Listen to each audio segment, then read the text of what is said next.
Hello everybody. Had to completely start a video totally over because the canvas fell down mid-explanation. So we're going to be working on this girl right here, or boy. We still don't know what this little beautiful dog is, but this is what we're going to be painting. And we're going to be painting this dog in a fictitious world. We're not doing a verbatim type of portrait. We're not doing that. We're going to do something fanciful. Like, before we start, I'll walk you back over here. And we have Murphy and examples like Chula and Cosmo. So we're aiming at something like that. But this is going to be a little bit different because there's no sky or, really far away background with this. Everything's pretty much the foreground and the background almost kind of like share the same space. So we're going to do something kind of cool and try to give it a different kind of feel and give it almost like a, not an interplanetary type of look, but like this dog found itself in a totally different kind of world on Earth. And what I started to do before the canvas crashed to the floor is we started doing a foundation, and I'm pushing the brush into the canvas because we want to do a smoky look first, okay?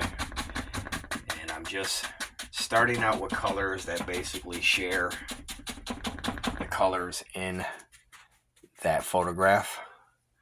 And again, I'm sorry for the glare. I'm going to try to do something about that. But what we're working on right here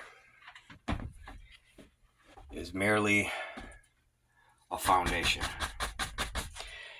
And I'm just adding color and messing around with this space right now. Just trying to get a feel of where the dog's going to go and where colors start to bounce off of each other and do cool stuff. My colors have been sitting a while, man, so I really have to slap these bottles and get them to do what we want them to do. Because sometimes all of the polymers and stuff settle at the bottom of the here's my fancy palette. It's a piece of metal, but I might not be able to hold them both, the brush and the palette, because this canvas doesn't weigh much, so it's bouncing all around, which is why it fell the first time. There's really no weight on this thing, so we got to kind of be careful now.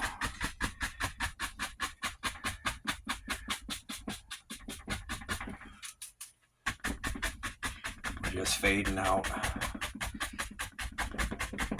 trying to stay true to what we're kind of seeing in the picture.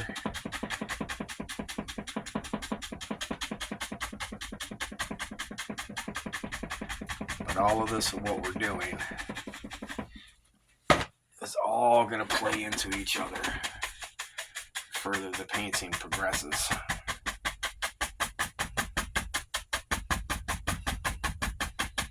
Fade these colors in a little bit. We don't want them to oppose each other too much just yet, but you'll see me wipe this brush on me a lot because I don't like reaching for rags. It's just pure laziness. It's the reason why I wipe it on me, because I don't have time to search out for something and grab it separately to wipe my brush because of the way I'm laying certain colors down, and we don't have that kind of time, man. So what we're doing is continuing with the greens and the dark and black. We might add blue soon and some purples, and it's gonna get pretty funky, man, and really, really cool and crazy looking soon. But we got to get all these greens down first.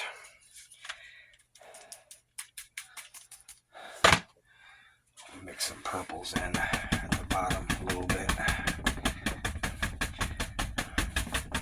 But I'm telling you, I'm no Bob Ross, because what's going to happen is, I think it was Michelangelo who said painting is about building and destroying what you're doing at the exact same time, because you're constantly painting and revising and painting over what you just painted constantly, because you're in a perpetual state of adjustment. You're looking at the image and you're just kind of like adding and subtracting, trying to make sense of what you're painting. But all we're going to do today, and in fact, we're going to be almost done already, because we want this to dry, and we're going to do this pretty much all over again until we don't see any canvas through any of this stuff. And we're just going to keep going until we're satisfied.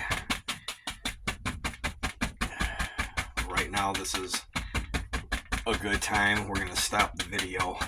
We're going to let this dry a little bit so we can keep going and add more depth.